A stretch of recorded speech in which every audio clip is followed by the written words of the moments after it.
Assalamualaikum warahmatullahi wabarakatuh.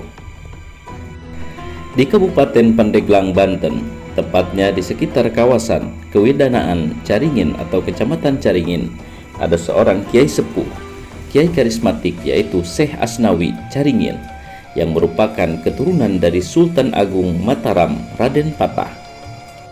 Syekh Asnawi bin Abdurrahman Al-Bantani atau yang lebih dikenal dengan nama Syekh Asnawi Caringin adalah seorang ulama dari Banten.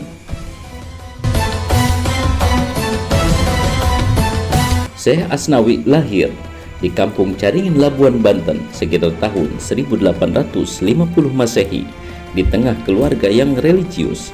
Sang ayah Syekh Abdurrahman bin Syekh Apipudin dan ibunya Ratu Sabiah atau Rabiah berasal dari keluarga yang kental berislam. Bahkan disebutkan pula bahwa Syekh Asnawi masih keturunan Sultan Agung dari Mataram atau keturunan Raden Patah.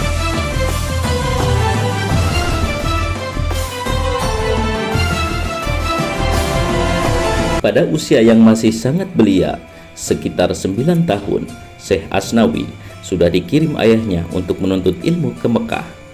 Di Tanah Suci, Syekh Asnawi kemudian bertemu dengan gurunya, yaitu Syekh Nawawi Al-Bantani, yang merupakan guru di Masjidil Haram. Bukan sekedar karena sama-sama kelahiran Banten, Syekh Asnawi dapat dekat dengan gurunya, namun kecerdasannya juga membuat Syekh Nawawi mengajarkan banyak hal padanya.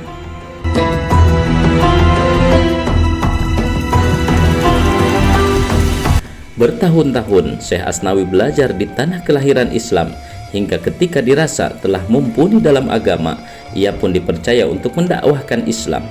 Maka Syekh Asnawi pun pulang ke tanah kelahirannya, yaitu di Pandeglang, Banten. Ia pun mulai mengajar dan mengundang ketertarikan banyak pemuda hingga menjadi muridnya. Tersiarlah nama Syekh Asnawi sebagai ulama di kawasan Banten dan sekitarnya. Kepiawaiannya dalam berdakwah membuat nama Syekh Asnawi tersohor sebagai ulama besar di Banten.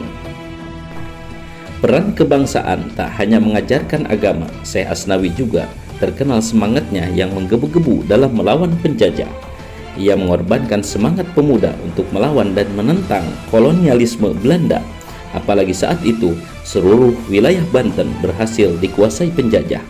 Bahkan tak hanya mengorbankan semangat kemerdekaan lewat lisan, tapi juga aksi. Syekh Asnawi juga dikenal memiliki ilmu bela diri yang sakti.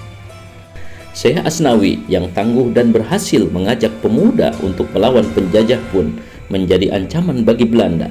Apalagi Banten dikenal sebagai tempat lahirnya para pemberontak Belanda, bukan hanya dari kalangan rakyat biasa, melainkan juga dari kalangan ulama.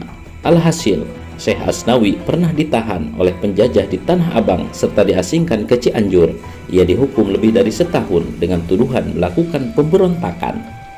Namun, selama ditahan dan diasingkan, Syekh Asnawi tetap aktif menyampaikan dakwah Islam. Ia mengajarkan syariat Islam kepada masyarakat sekitar dimanapun ia berada.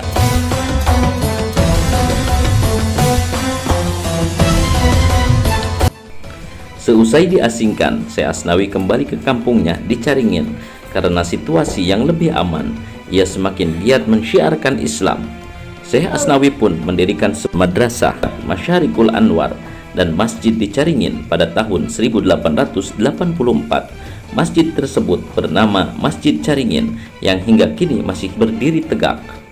Ada kisah yang beredar di masyarakat bahwa kayu untuk bangunan masjid tersebut berasal dari sebuah pohon yang dibawa Syekh Asnawi dari Kalimantan. Pohon tersebut hanya satu, tetapi menghasilkan banyak kayu karena keberkahan sang Syekh.